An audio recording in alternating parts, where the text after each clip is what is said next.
안녕하세요. 안녕하세요. 네. 화면 공유해서 노션 보여주세요, 소연이. 네.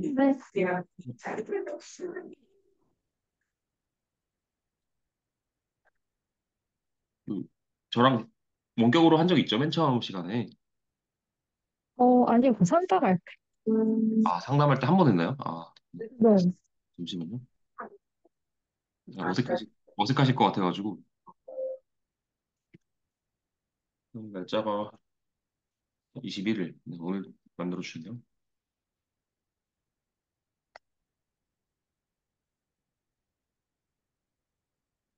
제어가 잘 안 되네요. 잠시만요, 왜 그러지? 혹시 마우스 움직이고 계세요? 아니요? 언제나요? 잠시만요.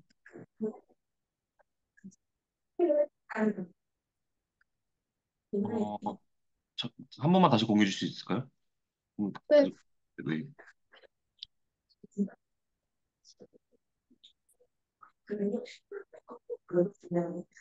아, 그 원격 제어 저한테 그 권한을 주셔야 되거든요. 제어 요청을 했는데 수락해 주셔야 됩니다. 아, 네, 됐다. 승인했어요. 네네. 아, 이거 그 화면 공유를 이 페이지로 안 하신 것 같아요. 노션 페이지로. 특정 화면 공유만 하신 것 같아요. 어떻게 해야 돼요? 그 화면 공유할 때 전체 화면을 공유할 수 있거든요. 다시 한번 공유해 보실래요? 아, 전체 하면, 네네. 이 상태에서 네. 원격 제어를 해야 제가 저 노션을 제어할 수가 있어요. 네, 잘 되네. 네. 어, 지난주, 이건 지난번 아, 네. 거고, 오늘 숙제가, 밑에,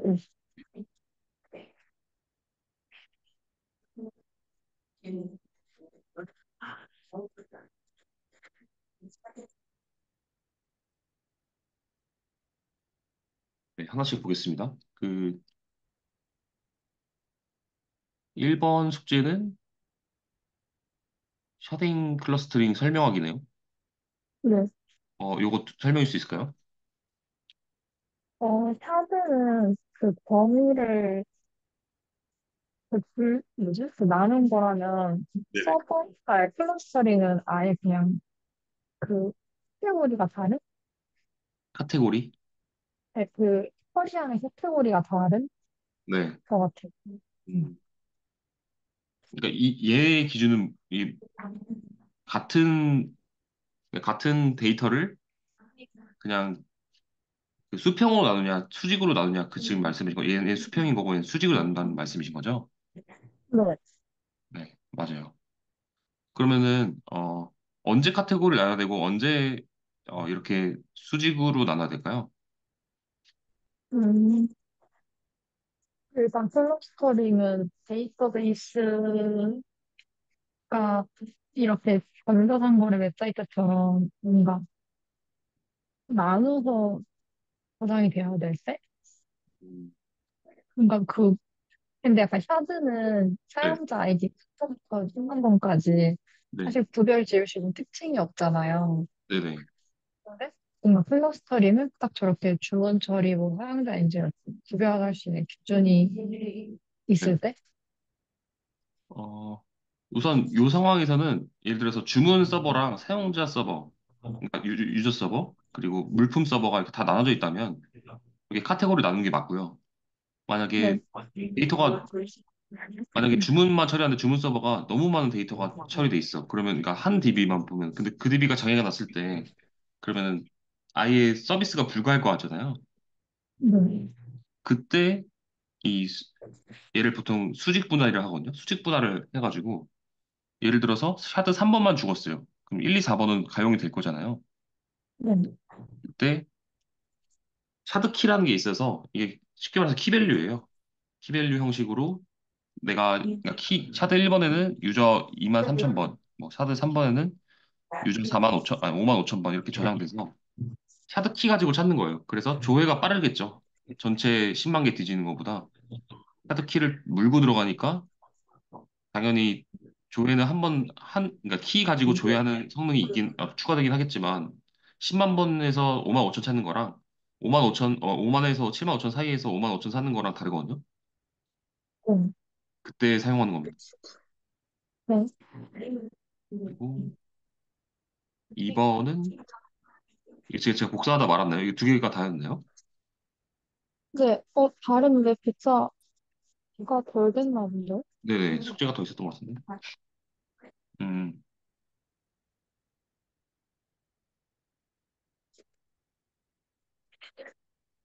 네, 여기 3번까지.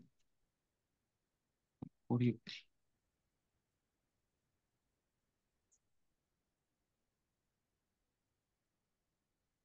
뭔가 2번도 복사가 덜 된 것 같은데? 2번 하다 본 것 같은데? 네. CS부터. 네네. 원격이라 잘 안 되나 봐요. 좀, 원격이라 좀 느리긴 해요, 지금. 잠깐만요. 네, 됐다. 2번은 비틀이랑 풀 텍스트, 이거 DB 정보들이네요. 어, 네. 한번 설명해 줄 수 있나요? 각각? 뭐, 세 가지가 뭔지. 어,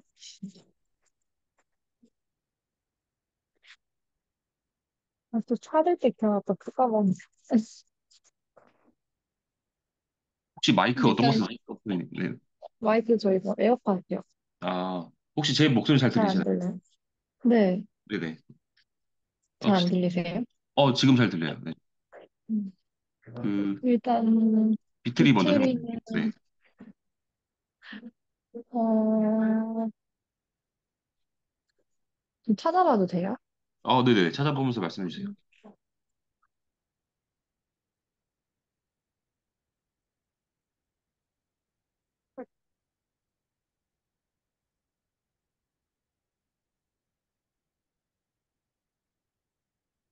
일단 비트리 구조가 그 트리 자료 구조에서 42개만 갖는 이진 트리인데 인덱스를 엔진트리입니다, 엔진트리. 그러니까 네? 이진트리는 하나의 예시고, 그, 네. 엔진트리를 포함하는 더 큰 개념이에요, 비트리.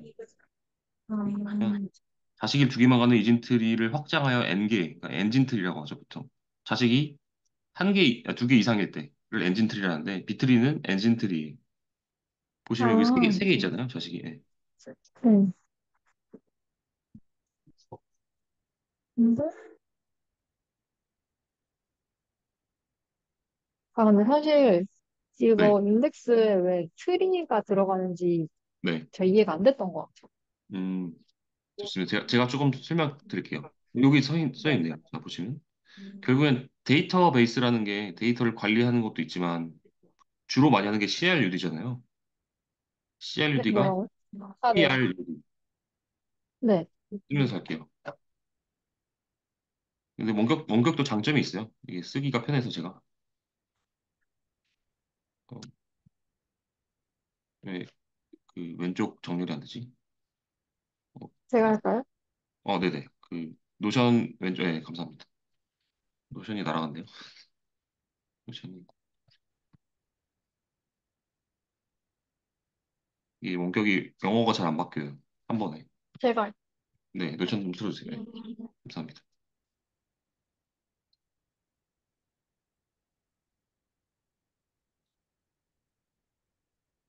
네.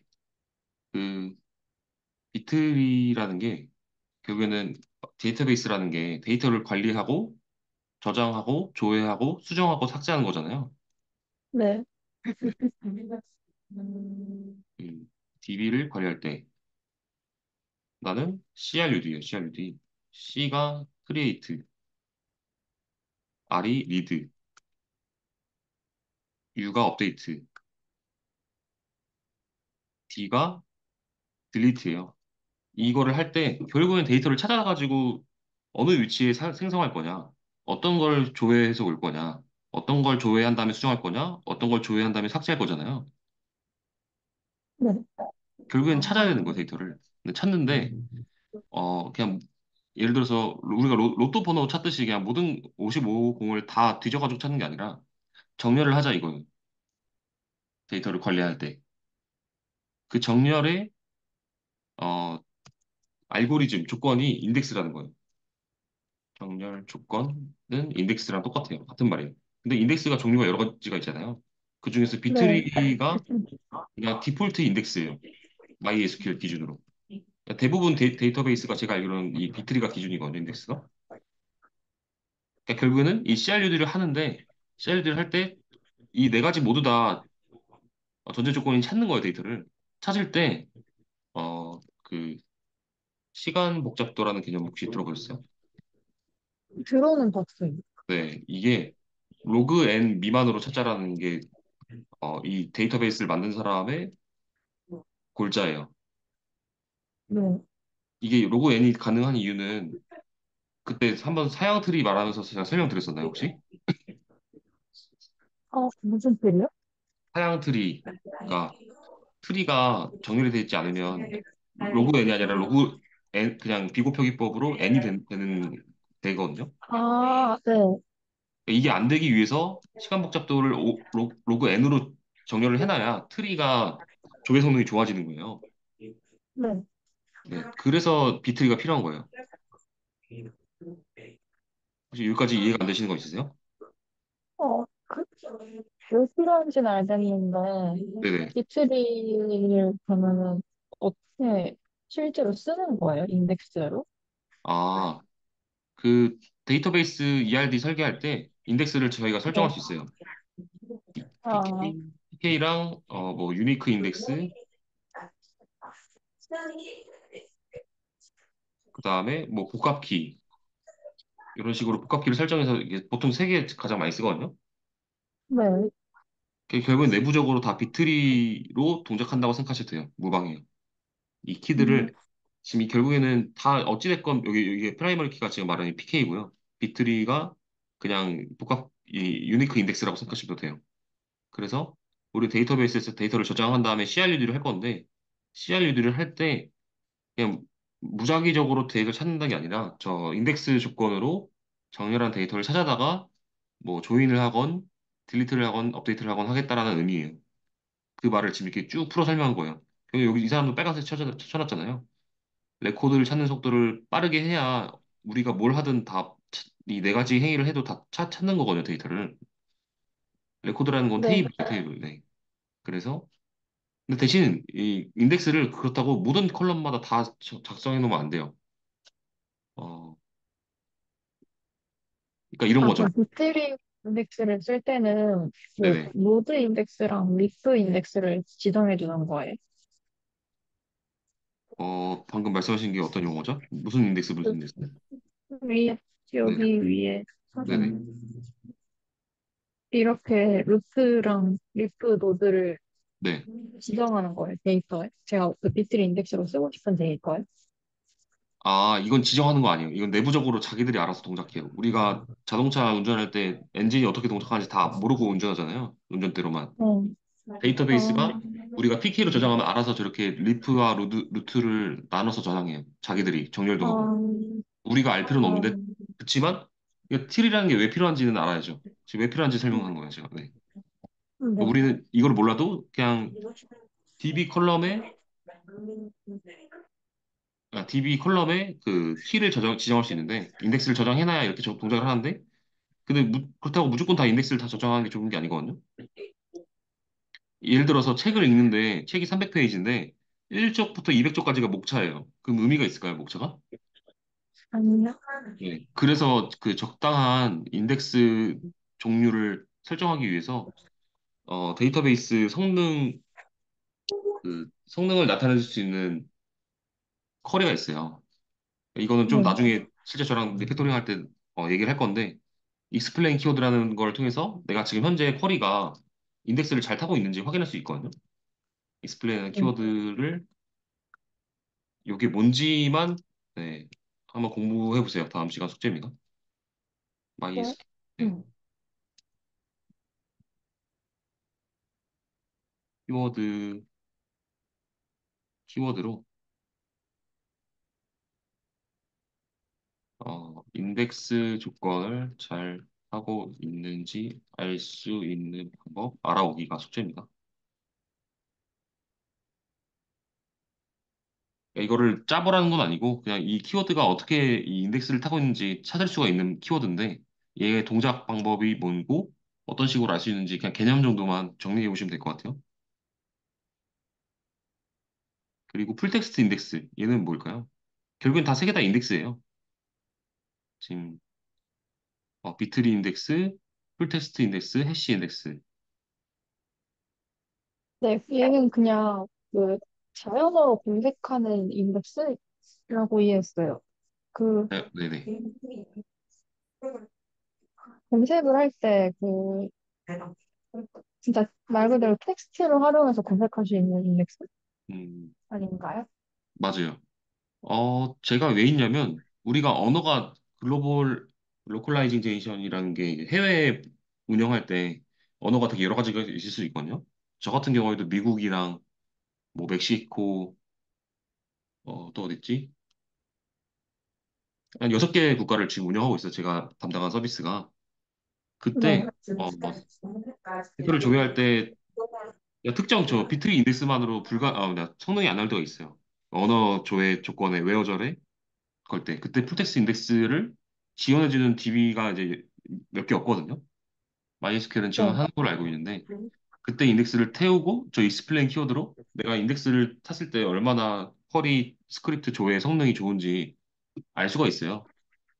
그러니까 성능 음, 테스트를 하는 거죠. 그래서 저 풀텍스 인덱스를 태워야 할지 안 태워야 할지 익스플레인 키워드로 판단을 하는 거예요. 지금 성능이 안 나오는데 어떻게 할까? 어떻게 할까 하다가 DB를 리팩토링 하는 방법 중에 하나가 특정 컬럼에 풀텍스 인덱스를 넣는 거죠. 그래서 음, 조회 성능을 높이기 위한 하나의 수단이라고 생각해 주시면 돼요. 저 풀텍스 인덱스도. 해시 인덱스는 어떤 특징이 있을까요? 혹시는 T값상을 저장하는 인덱스라고 하는데 저것도 네. 어떻게 실제로 사용한다는 건 잘 와닿지가 않아요. 이 키값상이라는 게 이 복합 인덱스로 이해하시면 될 것 같아요. 네, 이해시켜 드릴게요. 네, 저렇게 좀 애매한 것들은 그냥 지금 저랑 같이 공부하면 될 것 같아요. 복합키라는 게 이게 같은 말이거든요. 키쌍을 한 번에 저장한다. 이걸 옛날에 했었는데, 그러니까 이게 한 개 중요한 게 아니라 그 설명할 수 있어야 됩니다. 복합키라는 게 그냥 쉽게 말해서 3학년 일반의 그러니까 이 앞에 아까 그렇게 생각하시면 되겠네요. 여기 보시면 복합키라는 게 루트 페이지를 7번에 11번이랑 8번에 11번이 또 있거든요. 네. 그러니까 쉽게 말해서 목차를 한 개만 저장한 게 아니라 목차를 묶어서 저장한다는 거예요. 목차를. 목차가 그냥 예를 들어서 이렇게 생각하시면 되겠네요. 1장에 330페이지가 아니라 1장에 1-1번에 330페이지. 이렇게 하면 이해가 안 되실 것 같아요. 왜냐면 330페이지는 무조건 하나니까. 어, 잠깐만요. 이게 적당한 예제가 있는지 볼게요. GPT한테 물어보는 게 좋겠네.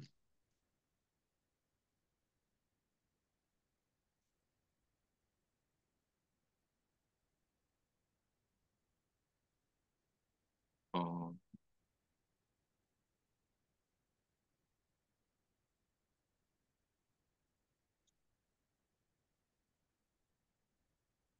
엄청 빨리 알려주네요. 음, 보시면 여기 유니크 키를 유저 아이디랑 프로덕트 아이디로 걸어놨거든요.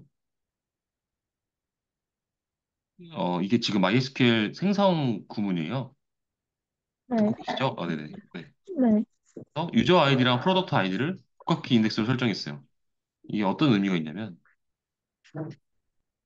어, 조회를 할 때 유저 아이디와 프로덕트 아이디 동시에 조회한다면, 그냥, 비고표 기법으로 1로 조회한다는 소리예요. 비고표 기법으로. 로그 엔도 아니에요. 그냥 1이에요, 1.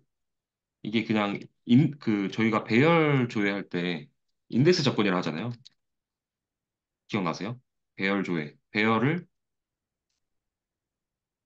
네. 어레이 배열 조회할 때, 인덱스 접근이라는 말 들어보셨죠?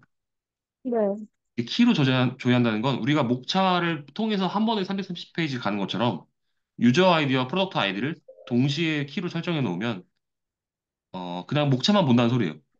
목차만 보면 바로 알 수 있는. 그래서 유저 아이디의 그러니까 유저 1번짜리의 프로덕트 101번째짜리를 한 번에 찾을 수 있는 거죠. 저 복합키 인덱스를 설정함으로써. 네. 네, 그게 복합키예요. 만약에 우리가 이 복합키를 설정하지 않고 유저 아이디만 인덱스를 설정해 놨어요. 그러면 유저 1번에 예를 들어서 유저 1번이 프로토트를 1000개 만들어 놨어. 그러면 1000개 중에서 101번째를 순차적으로 찾는 거죠. 아까 이 루트 노드가 이제 1번이 돼요. 유저 1번. 그래서 얘는 페이지 한 10개를 갖고 있네. 페이지 10개는 각각 물품 100개씩 갖고 있고 물품 100개씩에서 페이지 번호가 한 2번쯤이 있겠네. 2번쯤 가서 200번, 1번부터 200번 사이에서, 1번부터 100번에 있는 물품 사이에서 찾는 거예요. 순서대로. 그래서 성능이 얘보다는 안 좋겠죠, 복합키보다는. 키 두 개를 조합해서 한다는 거죠? 네, 그러니까 이 키가 저장 대신 이 루트 페이지가 더 많아지겠죠, 데이터가. 지금 인덱스 키가 자식 노드 이런 식으로 있는데, 인덱스 키 자체가 만규가 아니라 만규의 프로덕트 번호까지 다 있는 거죠. 네. 네, 그게 복합키예요. 복합키로 이해하셔도 돼요, 이 해시 인덱스는. 네. 그리고 3번 최적화. 여기가 진짜 헬인데, 그래도 한번 찾아오셨으니까 설명해 주실 수 있을까요? 그냥 저 찾으면서 이해하기 바라서, 네네. 패싱은 그냥 쿼리를 분석해서 구문 올바른지 확인하는 거고, 네. 프리페어링은 그 메타 정보를 수집한다는데 저 메타 정보가 그 해당 테이블의 인덱스랑 관련된 통계 정보라고 하더라고요. 네. 그 다음에 푸시다운 필터링은 그 조건절을 테이블에 데이터 접근 시점으로 내린다는 게 무슨 말인지 모르겠는데 일단 불필요한 데이터를 줄이는 작업인 것 같아요. 이게 잘 이 데이터 접근 시점을 미리 내려서 불필요한 데이터를 양을 줄인다. 이 말이 잘 이해가 안 된다는 거죠? 네. 이게, 잠깐만요. 테이블의 데이터 접근 시점으로 미리 내려서, 무슨 말이지? 저 이렇게 말하면 모르겠는데. 한 번 더 물어볼게요.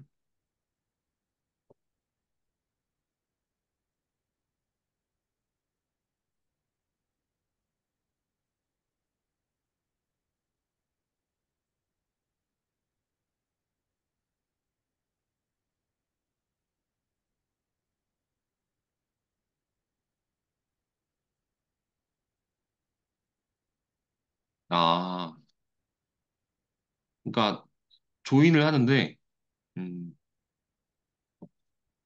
이 서브 쿼리나 뷰 데이터를 가져올 때 필터를 제공 조건을 먼저 적용한다. 그러니까 무슨 말이냐면 조인 전에 얘를 먼저 하겠다는 소리예요. 2024년도 1월 1일 이후에 있는 데이터만 가지고 조인을 하겠다는 의미예요. 조건절이 있을 때요? 네, 조건전을 먼저 걸은 다음에 조인을 하겠다. 안 그러면 아, 그게 테이블에 모든 데이터를 다 가지고 조인할 거잖아요. 네. 먼저 거르고 조인하겠다는 의미예요. 이 푸시다운 이 말을 좀 어렵게 써놨는데 조인하기 전에 웨어 조건을 필터한 데이터 가지고 조인하겠다는 의미의 작동이에요. 푸시다운 필터링. 네. 네. 4번부터 이어서 말씀해 주실 것 같아요. 네. 인덱스 사용 검토는 사용할 수 있는 인덱스인지 검토를 하는 거고, 네. 조인 전략 결정은 여러 테이블 조인하는 경우에 그 조인 전략 여러 개가 있어서 그중에 어떤 거 사용할지 결정하는 거고, 실행 계획 생성은 얘가 방금 제가 실행, 얘가 네. 방금 제가 숙제 드린 익스플레인 키워드예요. 음, 오늘 숙제 있잖아요. 그러니까 사실 네. 우리는 이 6번이 5번 4번부터 6번이 중요해요. 4, 6번을 보통 우리 백엔드 개발자가 DBA랑 상의해가지고 어떻게 할지 성능 테스트를 진행하고 성능을 실제 리피토리 하거든요. 그래서 제가 음, 인덱스가 비트리가 뭔지, 인덱스 종류가 뭔지 다 이렇게 물어본 거고, 5번도 이 면접 문제예요, 거의. 5번이 항상 나오는 면접 문제인데, 조인의 방식이 이제, 혹시 정보 처리 기사 공부하신 적 있으세요? 아니, 그, 조인의 방법이 아우터 조인과 이너 조인이라는 게 있거든요. 네. 그래서 이, 네, 요거는 그, 잠시만요. 용어들이 갑자기 정리가 안 돼서, 여기서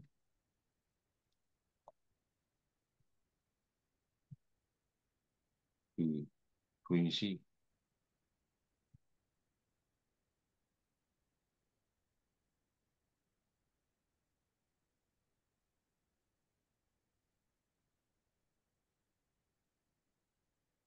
네, 보시면 그, 이너 조인, 레프트 조인, 라이트 조인, 크로스 조인, 이게 아우터 조인, 보통 세 가지가 있어요. 이 세 가지 네, 조인이 있는데, 이게 왜 중요하냐면, 그러니까 우리가 아까 전에 그 이 뭐라 그러죠? 이 푸시다운 필터링처럼 웨어 조건을 먼저 실행해야 조인할 때 성능이 좋아지잖아요. 네, 그런 것처럼 조인에 또 다른 성능을 주는 건 이 왼쪽 테이블이 중요하거든요. 이 왼쪽 테이블에 그러니까 왼쪽이란 말이 지금 무슨 말인지 이해가 안 되실 거예요. 그러니까 첫 번째 이 프롬저를 먼저 있는 테이블. 그 다음에 조인 해가지고 오더 테이블을 지금 우리가 우측 테이블, 좌측 테이블이라고 해요. 보통 네. 커스텀 테이블을 이제 보통 왼쪽 테이블을 하는데 근데 그게 언제 중요하냐면 레프트 조인일 때 중요해요. 이게 왜 중요한지를 설명드리면 여기 GPT가 제대로 설명 안 해줘서 제가 SQLD 할 때 했었어요. 하셨어요?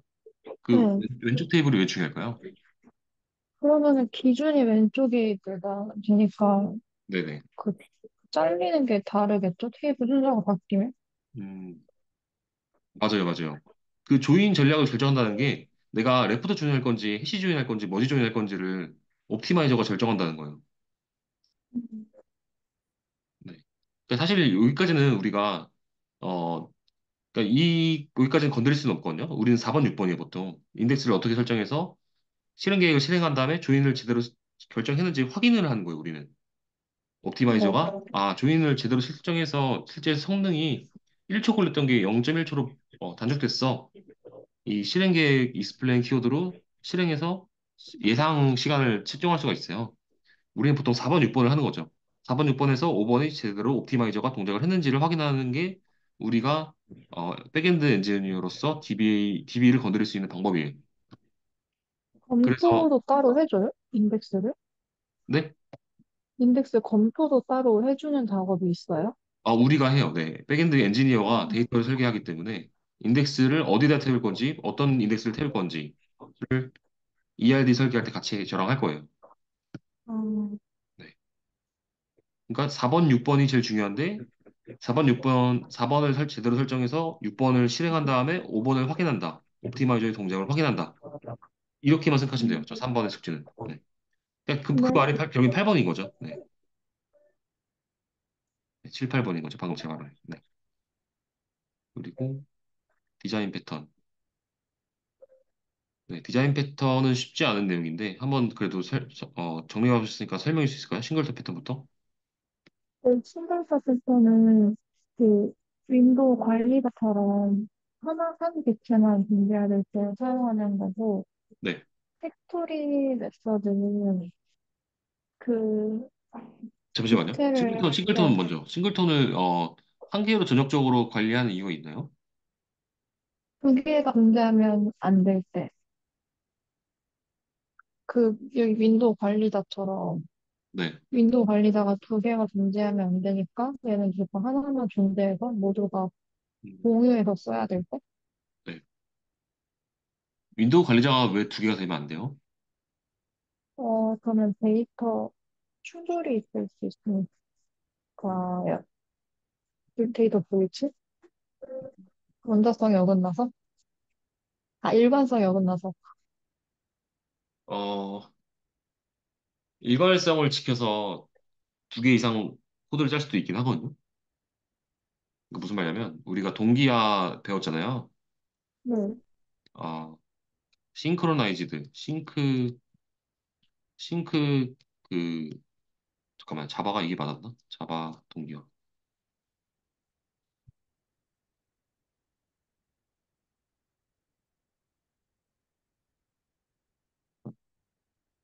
자바 동기화 메소드.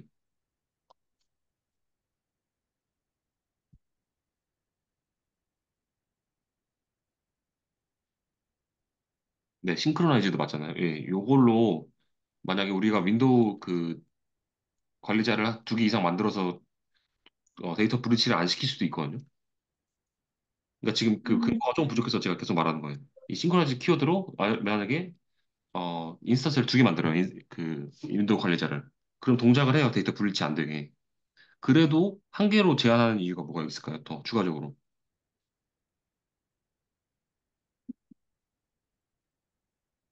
저 바보야? 어, 과부하? 상황을 쓸 때가 더 안 좋을 것 같은데, 그러면? 네? 잘 안 들렸어요. 아니, 바보는 한 개만 쓸 때 오히려 더 바보가 될 것 같은데, 그쵸, 바보 그쵸. 아닌 것 같아요. 그러면 그러니까 제한하는 이유가 그러니까 한 개만 쓴다는 패턴이잖아요. 오직 하나만.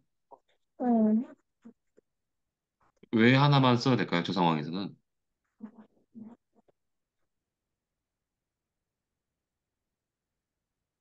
그러니까 얘는, 정의는 잘 맞는데, 이유가 조금 부족해요.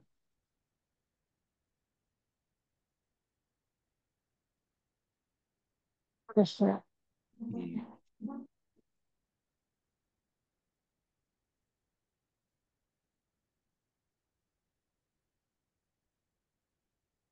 음, 사용해야 하는 적절한 상황.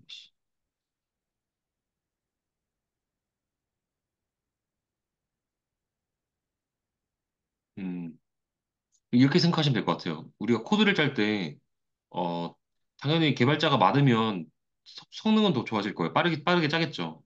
그러니까 개발 속도를 말하는 거예요. 개발 속도. 개발자가 3명 있는 거랑 5명 있는 거랑 하나의 프로젝트를 담당할 때 속도가 당연히 5명이 빠르겠죠. 이 네. 말은 동의하시나요? 음, 네. 개발자가 5명 있는 거랑 10명 있는 거랑 당연히 10명이 더 빠를 것 같은데 10명이 항상 빠를까요? 아니요. 왜 안 빠르다 생각하세요? 의견이 다를 때가 있었어. 의견이 다르기도 하고 코드를 머지하는 과정이 더 복잡해지겠죠.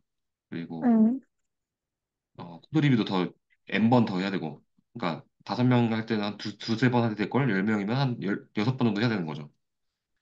그러니까 이런 음, 식으로 코드를 짜는 거로 제가 예시를 들었는데 그러니까 이게 명확할 때가 있어요. 그러니까 무슨 말이냐면 개발 개발 범위가 명확하고 그러니까 윈도우 관리자라는 건 사실 명확해요.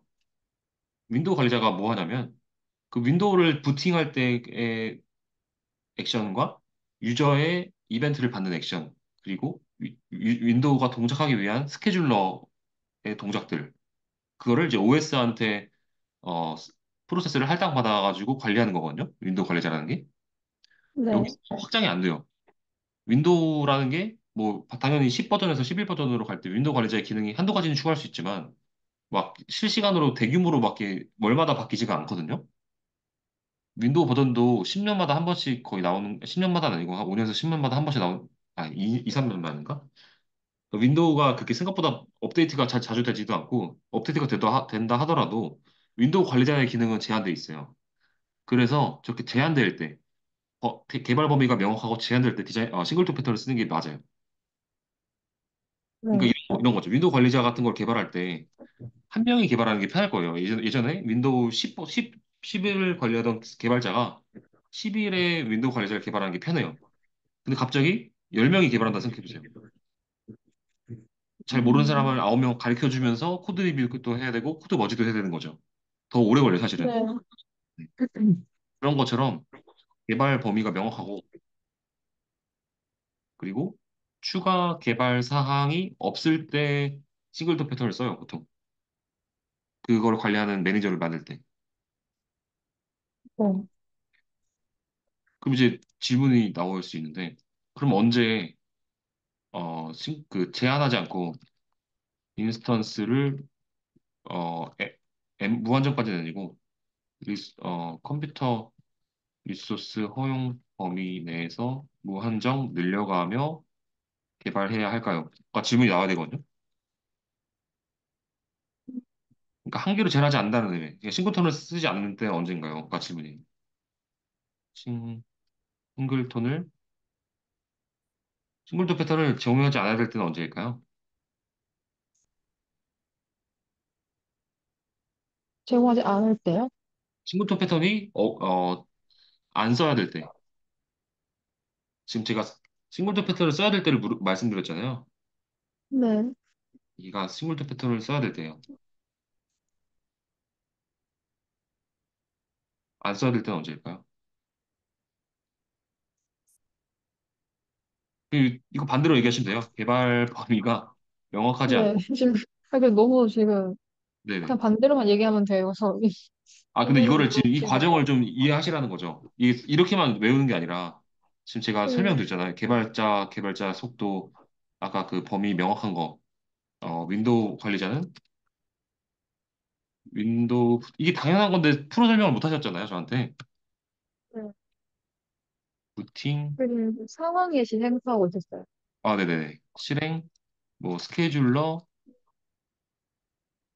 그, 유저 이벤트, 대기, 리스너라고 하죠, 보통.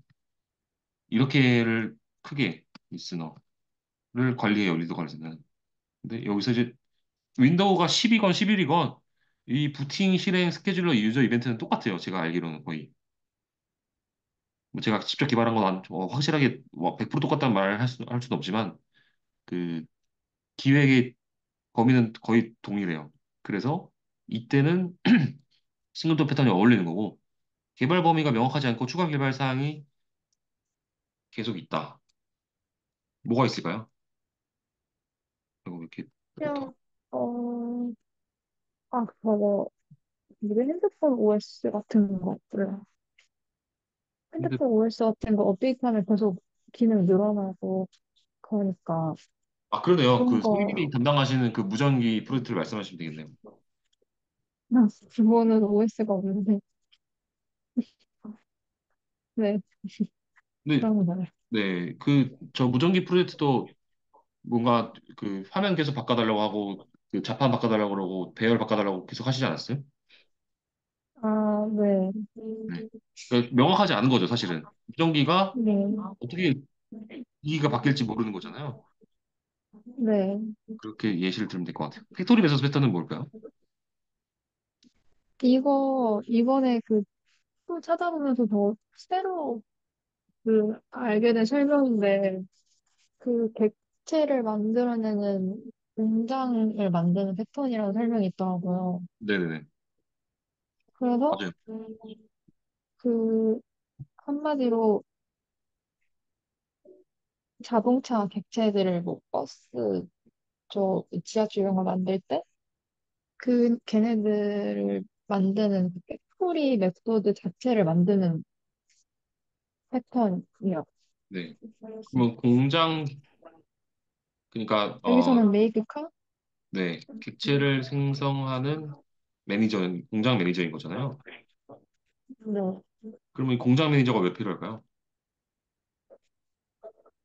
그, 어, 확장에는, 수정에는, 변경에는 닫혀 있고, 확장에는 열려 있는 방법으로 개발하기 위해서. 네. 어, 그러면 이 확장은 알겠어요. 칼을 늘려가지고 스몰카, 스쿠터, 뭐 바이크 이런 식으로 쭉 추가가 될 것 같은데 수정은 왜 닫혀 있어요? 지금 이 상황에서? 여기서는 드러나지 않는 것 같아요. 이 코드에서는. 음, 아니죠. 드러날게 말할 수 있죠. 이게 무슨 말이냐면 이 카 변수에 네. 얘는 부모 변수잖아요. 네. 결국엔 내부적으로 어, 지금 다양성을 이룬 거예요. 카를 상속한 클래스가 있을 거예요. 지금 내부적으로 코드가. 네. 버스 클래스에 어, 버스에서만 할 수 있는 기능을 프라이베이트로 만들어 놓으면 스모카는 그 접근을 못 해요. 접근 제어자를 아, 설정해 놔서. 그래서 수정에 닫혀 네. 있는 거예요. 아, 네. 이렇게 설명하시면 됩니다. 네. 그러면 확장해내 열렸다는 게 지금 카를 또 추가 클래스로 만들어서 생성하면 되거든요. 네. 근데 그 생성하는 거 말고도 어떤 확장이 또 있을까요? 카 자체를 카 자체에 그 기능을 추가하거나 변경하면 네. 나머지 버스랑 스모카 이런 애들 자동적으로 확장이 돼요. 음, 네. 어, 그리고 아닌가요? 우선 이 확장이라는 거는 그 그 카 타입을 추가한다는 의미도 있지만 생성 후에 호환의 의미도 있어요. 그러니까 버스는 무조건 이 메이크 버스겠죠? 메이크 버스 메서드로만 생성을 해라고 지금 저희가 제안을 하는 거잖아요. 메이크 버스도 메이크 카에몬데? 아 그래요? 메이크 카긴 한데 네. 그 타입을 버스로 주셨구나 여기다가 네. 이게 한글로 써가지고 그러니까 아, 어찌됐건 지금 제가 말하는 거는 메소드를 오버라이딩 하건 파라미터를 변경해서 거기서 분기 처리를 하든 버스라는 걸 알려줘야 돼요, 생성할 때. 네.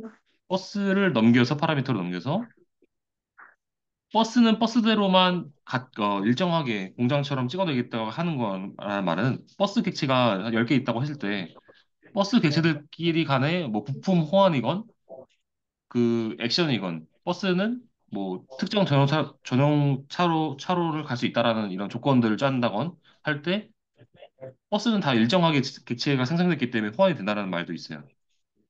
네. 네. 그러니까 두 가지가 있는 거죠. 생성 입장에서의 확장, 그다음에 네. 생성 후에 사용 입장에서도 확장이 된다는 거예요. 네. 네. 그것까지 추가 설명해 주시면 좋고요. 그러니까 팩토리 메소드 패턴은 생성을 제어하는 패턴이고 템플릿 메소드 패턴도 설명해 주세요.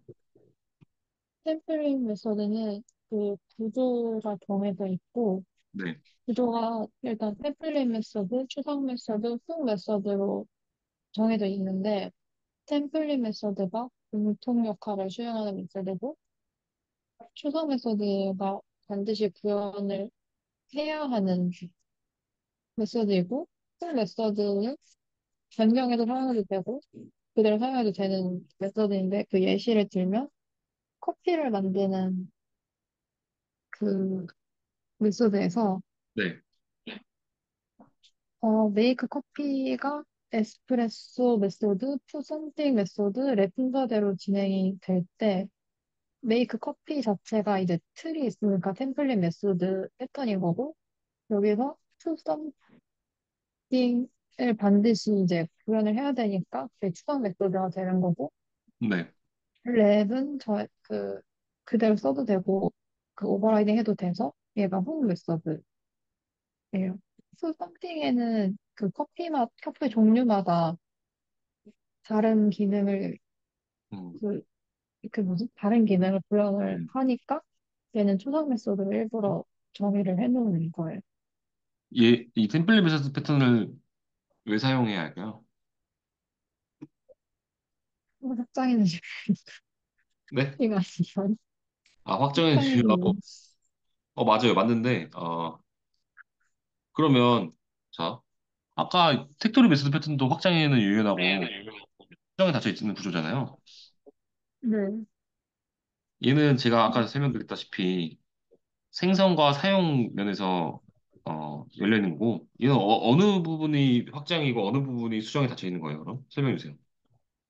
얘는 추상 메소드가 확장인 거고, 한마디로 기능을 구현할 때 확장을 할 수 있는 거고, 닫혀 있는 거는,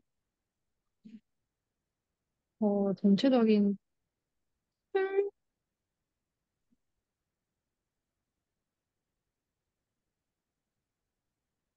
틀이요? 그 에스프레소랑 푸 썸띵이랑 랩은 반드시 합의하는 거니까 뭐라고 설명해야 되지?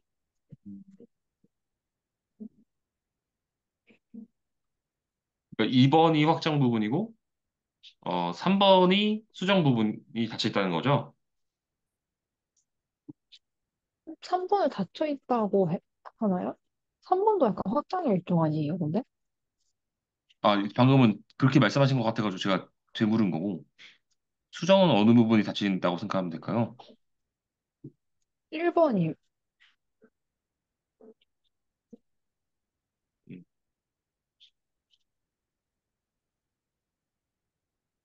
1번이 공통된 역할을 템플릿에서도 한 게 수정에 닫혀 있는 건가요? 아닌가? 걔네들 그 공통된 부분은 반드시 하는 거니까,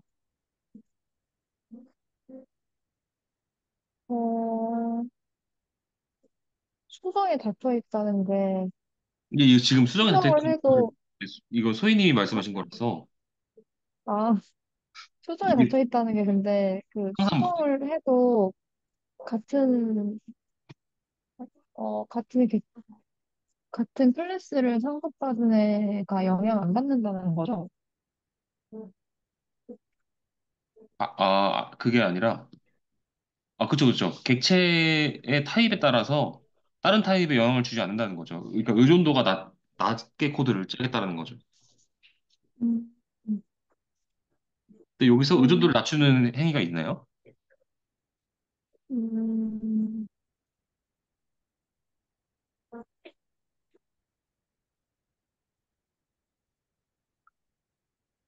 오버라이딩을 그쵸. 하면은, 오버라이딩이 네. 의존도를 낮추는 거죠. 그래서 제가 말씀드린 건 3번. 아, 네.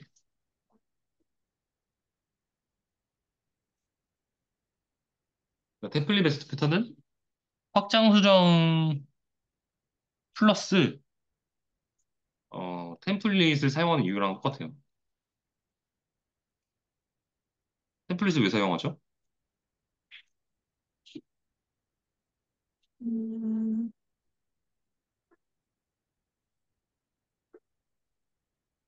개발 효율적으로 하기 위해서. 어, 얘는 중복을 제거하기 위해서예요. 템플릿이란 게 어, 그러니까 붕어빵 틀이라고 생각하시면 돼요. 붕어빵 만들 때마다 틀 만들고 붕어빵을 그 일회용적으로 만들지 않잖아요. 틀 가지고 계속 재사용하잖아요. 네. 그래서 재사용이라는 말은 사실 중복을 제거한다는 말이랑 똑같아요. 음, 그러니까 똑같은 틀 가지고 계속 쓰겠다는 소리예요. 내가 이거 생성할 때, 뭐 행위를 할 때 이 틀에 맞춰서 행위를 하는데 그 틀을 버리지 않고 또 쓰겠다, 또 쓰겠다. 그런 의미예요. 그러니까 네. 수정에 열려 있고 수정이 닫혀 있으면서 템플릿을 사용하는 이유인 중복을 그러니까 객체 인스턴스를 행위를 할 때 불필요한 객체를 생성하지 않기 위해서예요. 템플릿 메스 패턴을 사용하는 이유가 네. 이해되세요? 네. 네. 전략 패턴은 뭔가요? 템플릿 메스 패턴에 이어져 있는 내용이죠. 어, 네. 이게 저번에 그때 예시를 들었었는데, 네, 이 무빙이라는 클래스가 있고, 박스랑 트레인이 이 무빙을 상속, 상속받는다고 해야 되나? 네, 갖다 인터페이스니까 쓴다고 해야 되나? 상속받는 거 맞죠? 네, 임플리먼트 네. 구현한다라고 생각하시면 돼요. 네. 구현한다. 상속받는, 구현하는 애들인데, 버스도 그 무브 메소드가 있고, 트레인도 무브 메소드가 있는데, 이 무브 안에서 각각 다르게 구현이 돼야 돼서, 네, 그거를 위해서 또 센 무브 스트레이지를 설정을 해서 이 네, 센 무브 스트레이지를 다르게 각각 구현을 해줘서 버스는 그 버스 차도를 다니고 저 트레인은 철도를 다닐 수 있게 네. 한다는 개념인데 근데 자세히 보시면 메서드명이 네, 똑같잖아요. 무빙이라는 네, 인터페이스를 임플리먼트 함으로써 객체가 다른데 메서드는 똑같아요. 네, 그러니까 우리는 무빙만 잘 바꿔주면 그러니까 무빙이 제한을 하는 거죠. 얘를 구현했으니까 무조건 무브와 셋, 무브 스트레지는 항상 너네가 구현해. 라고 그 아, 버스와 트레인한테 뭐라 그래. 강요를 하는 거예요, 강요. 강요를 함으로써 얻는 이득이 네. 뭐냐면 정책을 따르는 거예요. 우리가 대한민국 헌법 민주주의 국가에서 살면은 뭐 자본주의를 따라야 되고 뭐, 뭐 국민의 주권을 위해서 뭐 이렇게 위법을 하면 안 되잖아요. 그런 것처럼 네.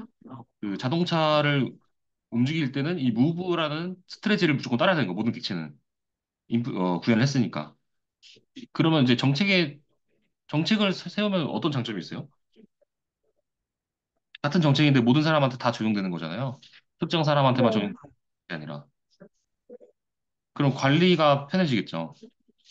네. 근데 이 셋 무버블 스트레이치 안에 그러면 이 레일로드 스트레이치랑 로드 스트레이치가 있는 거예요? 어, 그러니까 샘 무브 스트레지가 버스와 트레인은 그러니까 메서드명은 똑같지만 내부 구현은 다르겠죠. 아, 그냥 인터페이스여서 시그니처만 제공하는 거예요. 시그니처만.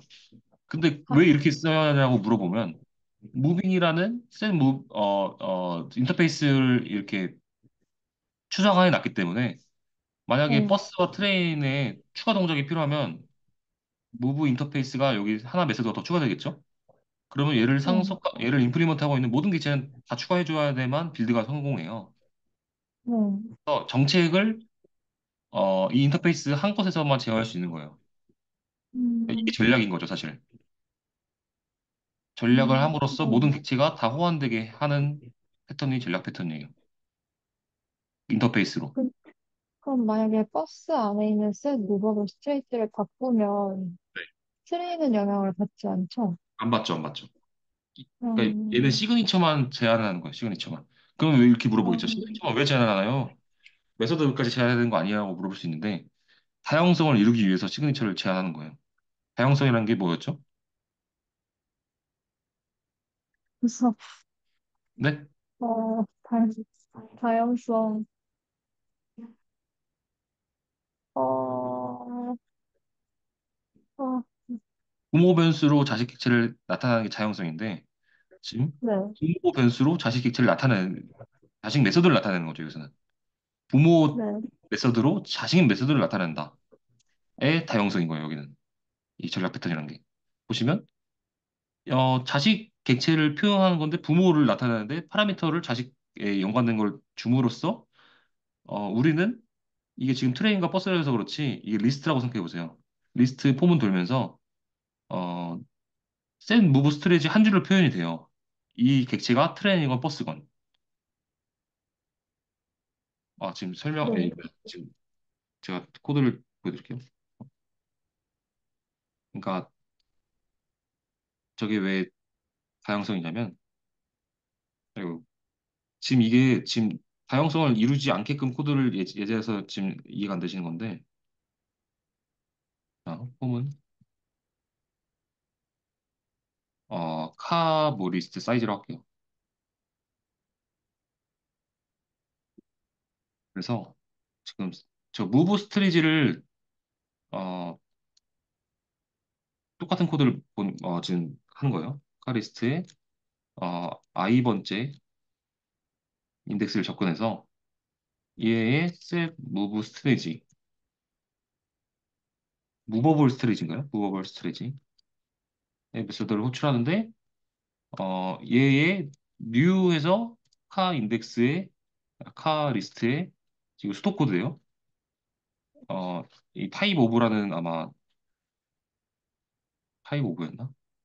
지금 제가 언어를 여러 개 써서 짬뽕돼서 지금 설명드리는 것 같은데 이런 식으로 쓸 수가 있어요.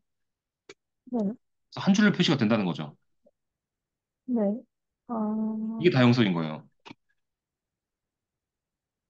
그러니까 예를 들어서 트레인 버스가 지금 두 개밖에 없어서 그렇지 만약에 천 개의 카 클래스를 상속받은 객체가 있다 생각해 보세요. 그럼 천 줄을 써야 되는데 다용성이 이루어지지 않았다면 근데 지금 이 인터페이스로 그 부모 메서드를 자식 메서드로 표현할 수 있기 때문에 이게 가능한 거예요. 이 카 네. 리스트에는 여러 가지 자식 카 종류들이 올 수 있는 거죠. 이해되세요? 네. 네. 그 그러니까 카 메서드, 리스트에 네. 그 여러 가지 타입들이 올 수 있어서 다양성이라는 거죠. 네. 뭐 이런 식으로 생성을 하겠죠. 어레이 리스트 카 리스트는 new 어레이 리스트 이거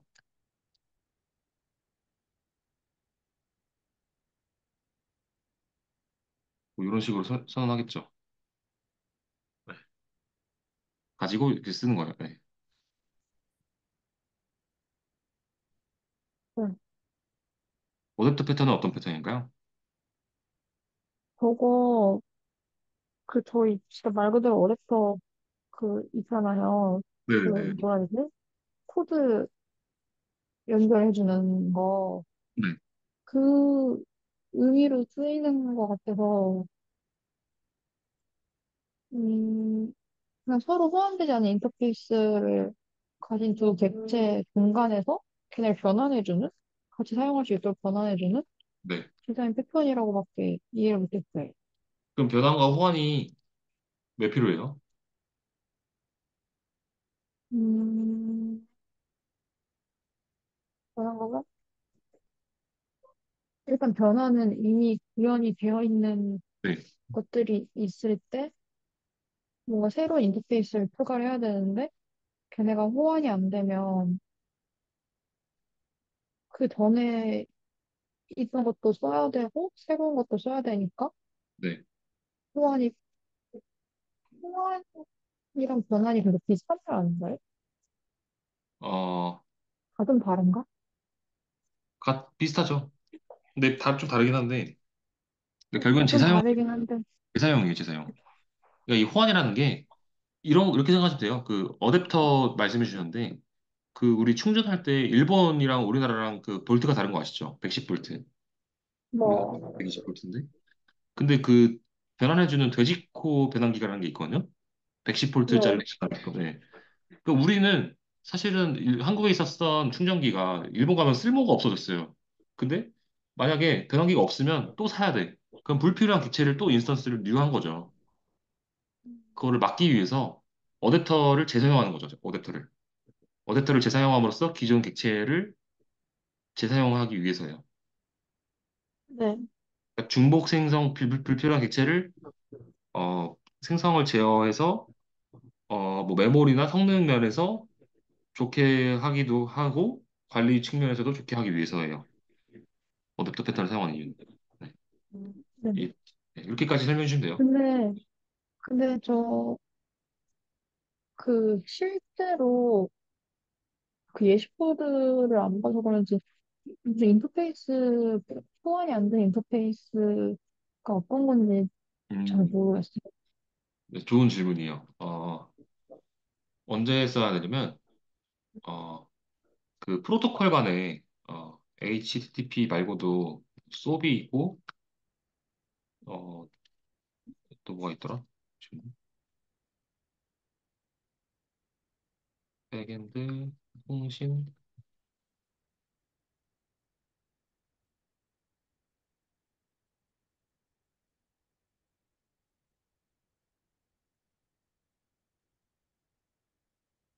그러니까 이게 이런 거죠. 통신을 하는데 또 프로토콜 안 맞으면 어, 통신이 안 되잖아요. 네, 또 새로운 통신 프로토콜 소켓을 열어가지고 커넥션을 맺고 샌드 리시브를 해야 되는데 그러면 또 소켓을 또 낭비하는 거잖아요. 소켓을 네. 낭비하지 않기 위해서 어댑터 클래스로 프로토콜 변환기를 만드는 거예요. 어, 제가 원하는 예제 코드를 안 줬는데 HTTP 속 프로토콜 간 통신 가능하게 어댑터 패턴으로 변환하는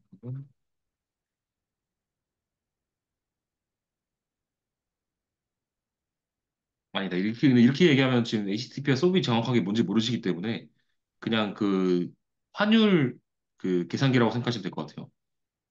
어, 그러니까 미국 달러로 한국 달러는 보통 은행에서 교환을 해주는데 뭐 갑자기 아프리카 뭐 IT라는 거기서 사용하는 화폐로 교환해달라고 하면 한국 은행 가서 해주나요? 아니, 그런데 그걸 해주게 하게끔 어댑터 은행을 만드는 거죠. 특정 지점만. 음, 네. 이것도 이제 코드 예시가 아니기 때문에 코드 예시는 보통 이렇게 쓰거든요. 그래도 이걸 보여드릴게요. 음. 그러니까 프로토콜이라는 거는 통신 규약인데 어, 그러니까 소업을 이해하셔야 되는데 소업을 이해하기가 지금 짧은 시간에 쉽지 않고 얘는 이제 엑셀이라는 통신으로 쓰는 거고 얘는 리퀘스트와 리스폰스라는 어, 기체를 통해서 통신하는 기법이에요. 네. 근데 이게 안 맞잖아요. 내가 네. 뭐 예를 들어서 로그인하는 거 HTTP 통신해. 그럼 리퀘스트 헤더와 바디에 특정 헤더에는 사용자의 IP, 바디에는 로그인 정보들이 있을 거예요. 근데 소업은 그런 식으로 통신하는 게 아니거든요. 소업은 XML이라는 키워드에 잠깐만요. GPT한테 물어보면서 할게요. So 로그인 API 예제 리퀘스트 정보. 네, 이런 식으로 통신한단 말이에요. 헤더와 바디가 아니라. 이거 간의 리퀘스트와 이 XML 표현 방식에 파싱해주는 어댑터를 만들겠다는 소리예요. 그래서 소비, 만약 클라이언트가 소비고 나는 백엔드는 레스트야. 근데 통신이 안 되는데 저 어댑터를 만들어서 통신이 되게끔 하겠다라는 거를 쓸 수 있어요. 실제 코드에서. 네. 네. 이해되세요? 대충, 이게 유저 네. 네임과 패스워드가 있잖아요. 네. 그러니까 조금 더 구체적으로 설명드리면 이게 지금 그러니까 소업 방식의 유저 로그인 리퀘스트 정보고요. HTTP 방식으로를 변환해달라고 해볼게요.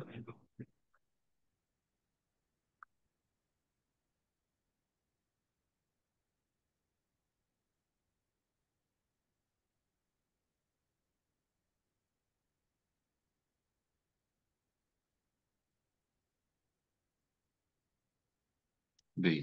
이게 지금 HTTP 헤더인데 이거 두 개 간에 지금 격차가 있단 말이에요. 격차를 네. 호환하게끔 해주는 어댑터를 만들면 되죠. 그럼 통신이 되겠죠. 네. 네. 이 예제 코드를 알려달라고 해서 이런 식으로 예제 코드를 쓰시면 될 것 같아요. 만들면 될 것 같아요. 실제. 근데 실제 있을 수도 있어요. 찾아볼까요? 기터브에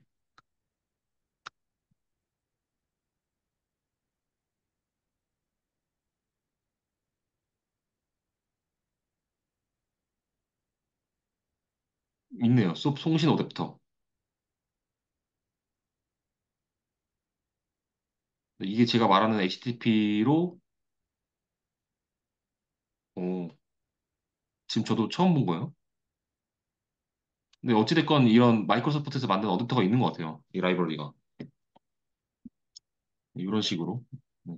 예제 코드를. 근데 제가 이걸 안 써봐서 정확하게는 모르겠어요. 근데 이 송신 어댑터라는 게 소브를 통해서 다른 프로토콜도 어댑터를 통해서 변환해서 쏘겠다라는 의미처럼 보이거든요. 네. 한번 참고하시면 될 것 같아요. 음, 개발 블로그를 이거 저한테 보여주셨었죠? 네. 이거 데코레이터. 아, 데코레이터 안 했구나. 네. 데코레이터는 뭐죠? 데코레이터는 그, 그 컴퓨터에서 뭐 메일이랑 슬랙, 뭐 페이스북 이렇게 알림 서비스를 여러 개 받을 수 있는데, 네. 이때 슬랙도 받고 싶고, 페이스북도 받고 싶은데, 만약에 그러면은 슬랙이랑 페이스북의 알림만 받는 계정 따로, 뭐 페이스북이랑 문자 받는 계정 따로 이렇게 조합별로 만들어버리면 가짓수도 너무 많고 관리가 힘들어지니까 가장 기본 되는 거 하나만 놔두고 나머지를 다 데코레이터로 변경해서 그 새로운 알림 기능 추가할 때 이 데코레이터 메서드는 그냥 온오프 하듯이만 해서 그거를 편하게 관리할 수 있게 해주는 패턴이야. 매번 새로운 기체를 만들면 가질 수가 많아지기 때문에 기본되는 알람 하나만 놔두고 데코레이터를 변경하여 그럼 이거랑 그 전략 패턴이랑 뭐가 달라요? 음, 이렇게만 봤어는 전략 패턴 패턴이 같고 다른, 어? 전략 왜죠? 패턴은 잠깐만요. 얘는 인터페이스라고 그, 아 이 전략 패턴이 아니라 무빙의 템플릿 메소드 패턴. 네. 음, 템플릿 메소드 패턴. 템플릿, 네. 여기에 보면 어 이렇게 1, 2, 3번이라 썼잖아요. 네. 쟤는 템플릿에서는 틀이 있는 거잖아요. 네. 근데 데코레이터 패턴은 메소드 하나만 정해져 있고 그 뒤에 추가될 것들은 약간 온앤 오프 하듯이 넣을 수도 있고 뺄 수도 있고 그러면 다르죠? 어, 그 템플릿 메소드는 그 아까 to something이라는 메소드를 이제 각각 네. 다르게 구현을 하고 있었는데 네네. 데코레이터 패턴은 분봉되는 거 하나 아까 그 데코레이터 패턴은 각각 다르게 구현하는 게 아니라 구현하는 내용은 똑같은데 네, 이거를 그 기능을 넣느냐 마느냐 차이인 것 같아요. 네, 이해했습니다. 그러니까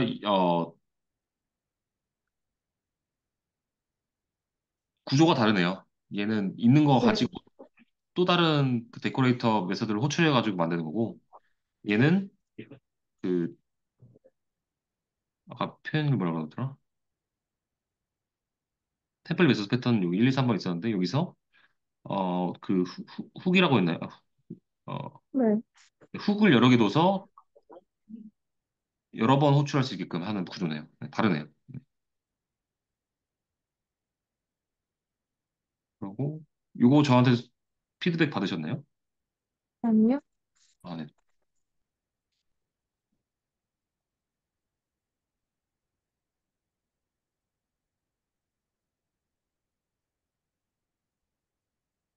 이거인 거죠? 네.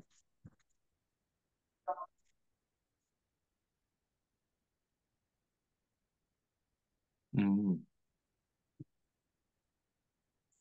개발 방법론. 어, 개발 방법론이라는 내용을 제목에 써주셔야 될 것 같아요. 사실 저 용어를 제목만 봤서는, 그러니까 저야 알겠지만, 일반 유저, 그러니까 모르는 사람도 알아야 되거든요. 사람도 음, 제목만 봐서, 어떤 내용인지 추측은 돼야 돼요. 개발 방법론이라는 용어를 꼭 넣어주세요. 네. 네.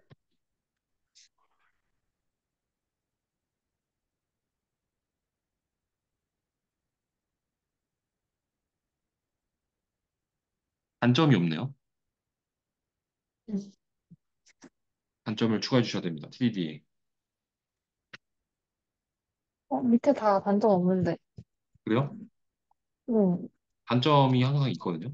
단점을 왜 추가해야 되냐면, 단점 때문에 얘네가 추가로 나온 거예요. 음, 그러니까 저 단점을 모르는 상태에서 장점만 보면은 다 써야죠, 세 개 다, 동시에. 근데 이게 음, 상황마다 판단을 해야 된단 말이에요. 우리 방식을 어떻게 할래? 이제 회의를 할 거잖아요, 처음에. 이 프로젝트를 하나 네. 맡게 됐어요, 새로. 이 프로젝트 할 텐데 어떻게 방법론을 짤까? 그냥 이렇게 얘기하겠죠. 그럼 이제 근거를 대야 되는데, 아, 그 방식으로 하면 이런 단점이 있습니다. 이렇게, 어, 의견을 내야 돼요. 그 회의에서. 그래야 이제 성과가 인정받을 거잖아요.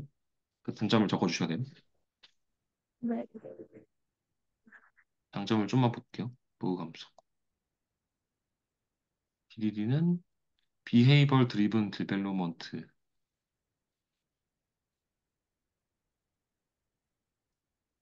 이 개발 과정이 살짝 GPT 느낌이 나거든요. 맞나요? 맞아요. 네. 이거를 GPT의 장점도 있는 단점도 있어요. GPT 단점은 너무너무 추상화돼 있어. 과연 이게 영향가가 있을까? 약간 이런 느낌이 들거든요, 단점이.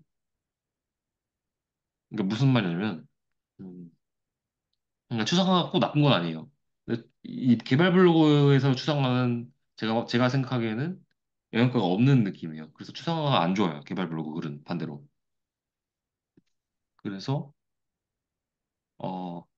그러니까 처음 보는 사람 입장에서 아 진짜 그럴 수 있겠네 약간 설득을 시킬 수 있어야 되거든요. 잘 보면은 설득이 될 수 있는 게 별로 없어요. 아 이래서 테스트 작성해야겠구나라는 게 없잖아요. 지금 예시가 없잖아요. 음, 이거만 봤어. 아 나 무조건 테스트 코드 작성할게라고 한 달에 서세요? 그냥 설명을 목적으로 쓴 거라서 네네. 이유까지 생각을 못했어요. 네, 그게 있어야 돼요. 개발 블로그는 어떤 글을 쓰든 그 근거가 있어야 되고 설득을 시킬 수 있어야 돼요. 저한테 그 답변하듯이 개발 블로그는 다 풀어 설명해야 되거든요. 그래서 음, 개발 과정에 단점 추가해 주시고 그리고 개발 과정의 사유들 추가해 주세요. 작성을 왜 해야 되고 리피토를 왜 해야 되고 반복으로 테스트 코드를 왜 작성해야 되는지에 대한 이유를 써야 되는 거죠. 그러니까 점진적으로 확장해 나갑니다라는 말이 그 이유가 될 수는 없어요. 음, 증상인 거고 원인은 아닌 거죠. BDD도 비슷할 것 같은데 한번 볼게요. 그 이유는 어디서 찾아야 돼요? 테스트 코드를 작성하는 이유요? 네, 네. 그 개발 과정 이유들. 어, 다른 블로그들도 막 그렇게 자세하게 설명되어 있는 게 있으면, 질문을 잘하면 나올 것 같은데 해볼까요? 여기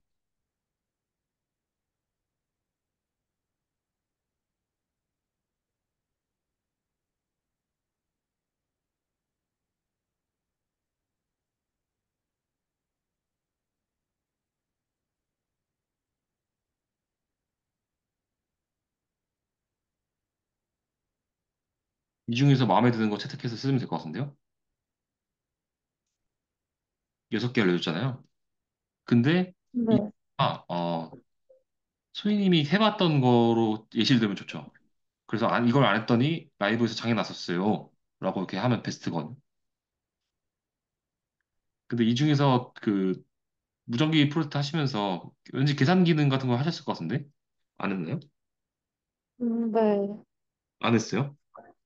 네, 그거는 완전 옛날식 코드라서 네. 그렇게 함수 구현해서 안 했어요. 그럼 좀 팁을 드리면 살짝 거짓말 하셔도 됩니다. 그러니까 무슨 말이냐면 그러니까 애매한 거짓말들이 있어요. 증명이 안 되는. 분명히 무전기 네. 했으니까 그러니까 무전기 통신할 때 계산을 할 것 같거든요. 제 생각은. 계산을 안 하나요? 네, 뭐 계산할 만한 게 없었어요. 아니, 계산 그냥 플러스 마이너스 뭐 이런 거. 그거 하잖아요. 통신할 때 네. 예를 들어서 무전기 A 무전기에서 B 무전기로 뭐 메시지 주고받지 않아요? 그런 거는 안 하고 그냥 진짜 말 그대로 숫자 퍼센트씩 음. 있어가지고 그게 잘못돼가지고 CS 온 적은 없나요? 문의가 온 적이 없어요? 어, 그거 뭐지? 단말이 죽은 적은 있어요. 있죠. 네. 그거를 테스트 코드 작성해달라고 예시를 드세요. 음, 그러니까 소희님의 경험으로 드셔야 100% 믿어요. 그 글을 보는 음, 사람들을 설득시킬 때도. 그게 팁이에요. 개발 블로그를 쓰는 팁. 그러니까 이 예제가 GPT가 알려주는 거 그냥 이거를 소화시키지 않고 바로 쓰면 당연히 티가 나요. 그래서 방금 제가 이 계산을 말한 이유는 소희님 지금 담당하시는 라이브 담당하시는 도메인과 연관이 있어서 말한 거였어요. 어, 네, 요거로 테스트 코드 작성하지 않아서 실제 라이브에서 그걸 발생했을 때, 그러니까 CS가 먼저 알 거잖아요. 우리가 테스트 개발하면서 한 게 아니라. 그래서 순서를 라이브에서 버그를 발견했다. 버그를 안 발견하기 위해서 테스트 코드를 작성해야겠다라고 이 글에서 설명하셔야죠. 이해 되시나요? 개발관에서 테스트 작성만 쓰면 되는 거예요, 이유를? 내가 봤어야 되는 거 아니에요? 코드 구현은 굳이 왜 썼는지 잘 모르겠고, 아, 그러니까 이거는 GPT의 의견이고, 저는 코드 구현 안 쓸 것 같고요. 테스트 작성 및 리페토링까지 쓸 것 같아요. 1번, 3번만 쓰면 될 것 같아요. 네. 4번은 당연한 거고요. 음, 네. 이런 식으로 조금 소화시켜야 돼요. GPT의 답변들을. 이것도 마찬가지일 것 같은데요. 이건 제가 좀 소화시켜 볼게요. BDD. 어, 우선 반복은 필요 없어 보이고, 시나리오는 있어야 될 거예요. 2번, 4번, 5번? 2, 4, 5를 쓸 것 같아요. 음, 네. 단점 추가해 주시고, DDD도 마찬가지일 것 같은데, 읽어볼게요. 1번은 필요할 것 같아요. 도메인이란 게 뭔지, 어, 이렇게만 말하면 도메인이 뭔지 잘 모르겠거든요, 저는. 도메인 용어, 규칙, 프로세스, 논의. 그러니까 도메인이 그래서 뭔데? 모르겠어요, 저는. 이 글만 봤을 때는. 그래서 도메인이 뭔지 예제를 들 것 같고요. 그래서 도메인이 뭔지 사실은 예제를 든다는 게 사실 이 모델링이랑 똑같은 말이에요. 그러니까 1번, 3번은 거의 같은 내용인 거죠. 그래서 1번, 3번을 하나로 퉁칠 것 같고, 그러니까 도메인은 이제 경계라는 게 좀 중요할 것 같아요. 1번, 3번을 1번으로 두고, 예를 들어 2번으로 쓸 것 같고요. 경계를 어떻게 식별하는지 좋은지를 왜 식별하지 않으면 어떤 상황이 발생하는지 개발할 때를 찾아볼 것 같아요. 저도 궁금해가지고 찾아볼게요.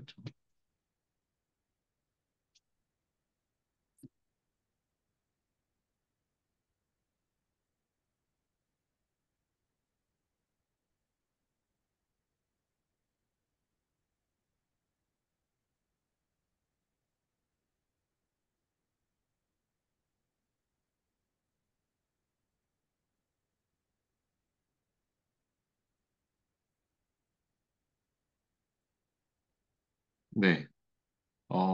이거는 사실 DDD로 개발해 본 적이 없으면 아까처럼 무전기처럼 설명하기가 쉽지 않잖아요. 네. 네, 이때는 좀 추상화를 해야죠. 뭐 경험을 해보진 않았지만 문제들 점들을 이렇게 여러 가지 찾아보니 이 중에서 와닿는 걸 채택하는 거예요, 소희님이. 저는 당연히 3번은 그냥 이런 거죠. 내가 기획자인데 기획자한테 갑자기 DB를 물어보면은 알 수가 있나요? 그런 것처럼 음, 같은 개발자여도 저는 이제 게임 도메인에서 일을 했기 때문에 게임 도메인은 잘 알겠지만 갑자기 법적으로 가봐요. 제가 법적을 잘 모르잖아요. 그래서 ERD 설계를 어떻게 할지 몰라요. 그래서 도메인의 담당자를 구분시켜 놔야 된다라고 쓸 것 같아요. 이런 식으로. 그러니까 그러면은 개발 속도가 느려지겠죠. ERD 설계도 잘 못하겠으니까 더 찾아보고 그러면 그 법적인 ERD를 어떻게 설계하는지 제가 또 찾아보겠죠. GPT한테. 그리고 예제 코드 짜보고 그 시간이 더 플러스 되는 거예요. 도메인 담당자를 그렇게 분리하지 않으면. 그런 식으로 이 뭐라 그러지? 초기 러닝 타임이 오래 걸리기 때문에 도메인의 경계를 제대로 식별시켜 놓고 모델을 설정해야 된다라고 예시를 들 것 같아요. 나머지는 안 쓸 것 같아요. 왜냐면 위에서 다 썼어요. 테스트와 그 리페토링과 그 실행들은요. 그래서 여기 한 두 개? 1번, 2번으로만 퉁칠 것 같아요. 뭐 나머지 테스트 방식과 지속적 확장 테스트는 BDD와 TDD와 뭐 크게 다르지 않습니다. 이렇게 이런 식으로 글을 쓸 것 같아요. TDD의 단점은 명확해요. 그 도메인의 경계가 애매해서 설계하는데 시간이 오래 걸리는 거죠. 도메인이라는 게 뭐, 프레임 도메인인데, 쇼핑몰 도메인, 약간 이런 거 말씀하시는 거죠? 그게 하나 예시가 될 수 있고 너무 네. 추상적인 단어라서 도메인은 정의하기 나름이에요. 음. 그러면은 뭐, 한 회사 안에서도 도메인이 또 나눌 수 있는 거. 어, 그쵸. 그 소희님 회사도 그 두 가지 있다고 하지 않았어요? 소프트웨어 쪽이 있고 그 뭐, 뭐였죠? 스- 스- 장비 하드웨어? 네. 그게 도메인이 나뉘는 거죠. 하드웨어, 소프트웨어가. 벌써 도메인이 나눴네요. 네,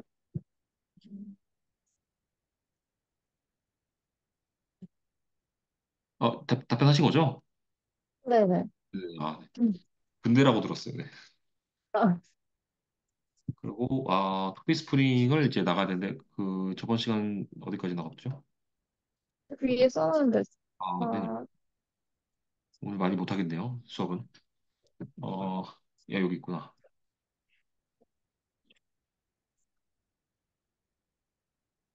오늘 제가 숙제를 아까 부분 내드렸구나. 그러면 숙제를 먼저 내드릴게요. 어,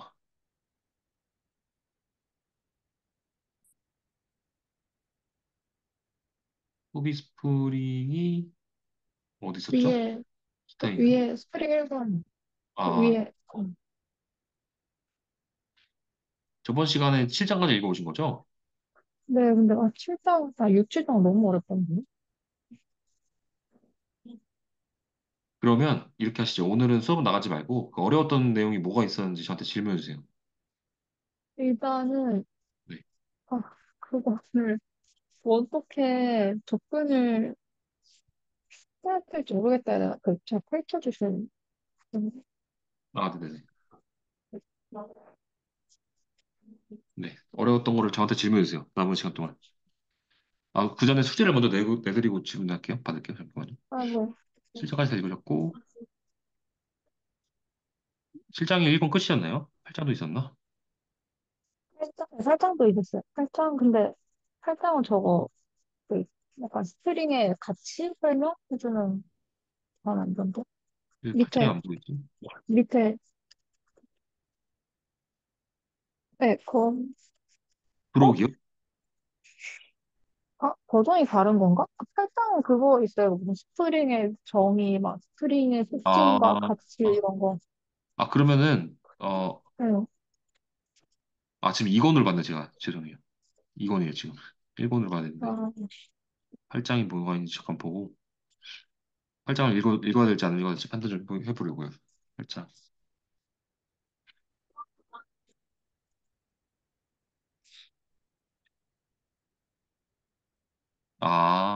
이거 그냥 그 복습이에요, 복습. 우리 했던 거. 네. 그냥 읽어보시고 수업은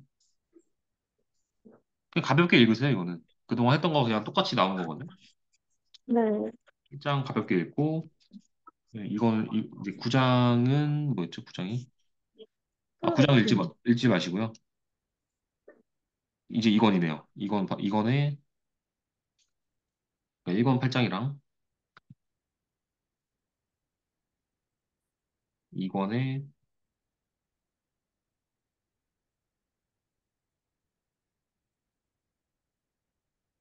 여기서는 다 똑같은 내용이에요, 1권에. 그 IOC DI 컨테이너. 근데 새로 나온 문법들이 좀 있을 거예요.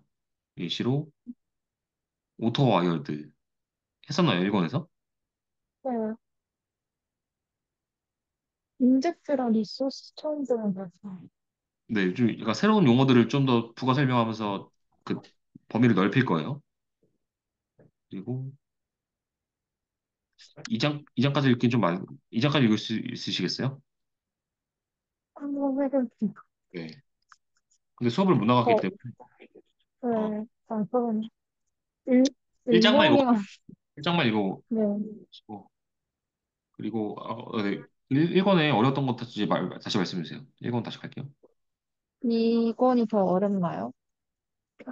2권이랑 1권이랑 전 다 어려웠어요.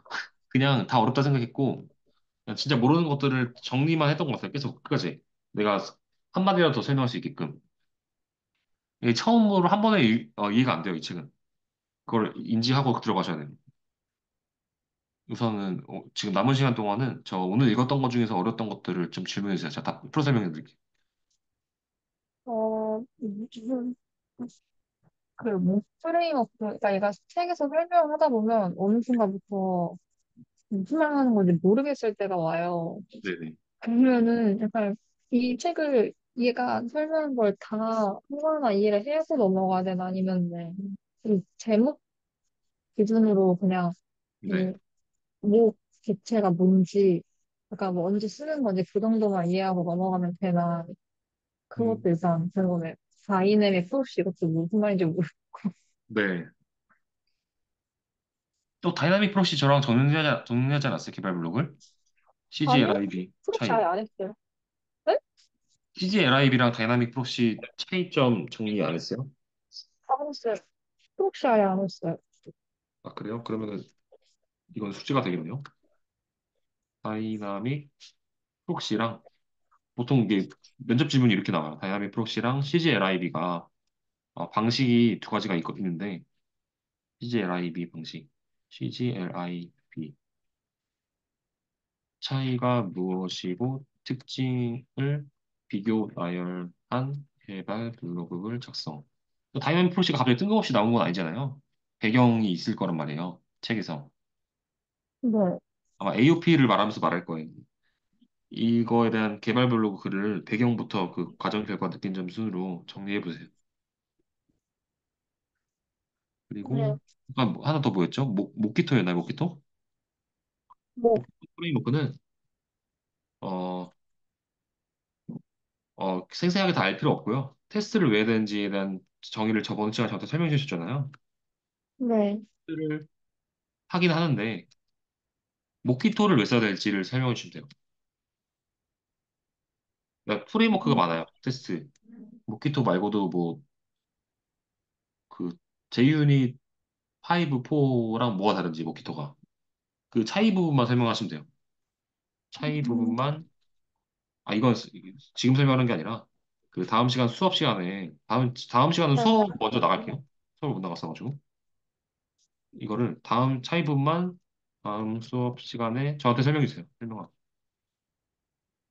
다음 수업 시간은 그 개발 블로그 말고 이거부터 나갈게요. 4.1.2부터. 네. 네. 또 질문해 주세요. 그 어려웠던 거. 이거를 제가 답변을 여기, 지금 바로바로 안 하는 이유는 저걸 짧게 답변할 수가 없는 내용들이라서 그 다시 숙제로 말씀드리는 거예요. 네. 이 이후로 이 프록시 팩토리 이런 거 다 여기서 뭘 알아야 되는지 잘 모르겠어요. 트랜지션 프록시 팩토리 빈이요. 네, 여기랑 무슨 팩토리 빈이랑, 이럴 때 팁은 저희가 지금 디자인 패턴이랑 그 프록시 트랜지션 팩토리 뭔지 단어들은 하나하나 다 알죠. 네, 어 이제 그걸 이제 조합해서 쓴다는 개념이잖아요. 스프링이라는 게. 네, 제가 공부했을 때 여기서 팁은 트랜지션이 뭔지, 팩토리가 뭔지, 프록시가 뭔지를 다 알아가지고 그 세 가지의 특징들을 다 한 번 다 나열해 보세요. 그걸 가지고 책을 다시 읽어보세요.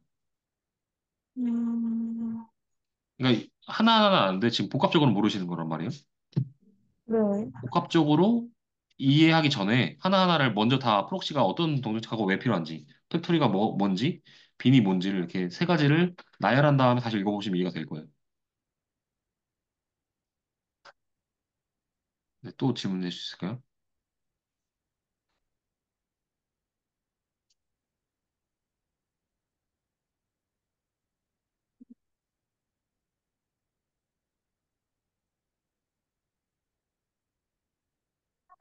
여기 에노테이션 나오는 부분은 이거 사용 방법, 이거는 방법이 중요한 게 아니라 그래서, 동작 원리가 중요해요. 이거는 책에 나온 것보다 더 어, 깊게 하셔야 되는데, 이것도, 그러니까 무조건 스프링 개발자다 하면 나오는 기술 면접 질문이에요. 트랜지셔널 어노테이션, 동작, 방식을 아는 대로 설명해 주세요. 이게 그냥 면접 질문이에요. 이거대로 그냥 구글링 해보시면 쭈루루 개발 글루도 엄청나게 나올 거예요. 왜냐면 기술 면접을 하도 많이 봤었기 때문에. 근데 이거를 그 상위 있는 개발 블로그 한 두세 개 정도 참고해서 한번 정리해 보세요. 네, 이거를 그러니까 저한테 수업 시간에 설명해 주세요. 네. 네, 이렇게까지 아이고 이렇게까지 하면 될 것 같고 네, 혹시 질문 있으실까요? 잠시만요. 저희 실장 실장 너무 어려워요. 필장 제가 XML을 읽지 말라고 말씀드렸던 것 같은데 네. 근데 XML, 다 XML인가요? 필장은 읽지 마세요. 다 XML인 것 같은데. 아, 네. 네, 저 아, 마샬링 이번에 어느 처음 마샬링 써가지고, 네. 필장 안 보셔도 네, 될 것 같아요. 뭐라고? 네네. 네. 그러면 더 질문 있으신가요? 아니요? 네. 그러면 다음 시간은 그 숙제 해오시면 그 진도 먼저 나갈게요. 다음 시간에는. 네. 네. 그럼 오늘 수업은 여기서 마치도록 하겠습니다. 네, 네, 감사합니다. 감사합니다. 고생하셨습니다.